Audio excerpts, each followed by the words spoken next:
Essa que não tá dando nada não peguei nada, o jeito é merendar. Nossa Deus, eu acho que eu não pesquei porque eu tô ansiosa pra comer esse abacate. E aí? Ah, trem bom, um abacatezinho, fala abaixo, não os peixes assustam. Um abacatezinho. E aqui, ó, truxe, uma açuquinha pra você colocar no meio, ó. Ah, menina, nós roda, mas nós não passa fome, não. Tô nós vai. Arruma merendinha. E agora você pega e come aqui, ó. Esse abacate aqui, galera, é abacate manteiga. É o melhor que tem. Que delícia, gente do céu.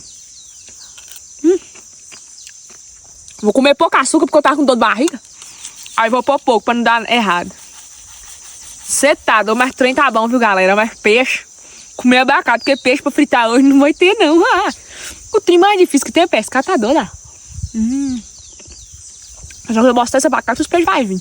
Porque peixe gosta de abacate. Gostoso. Muito bom.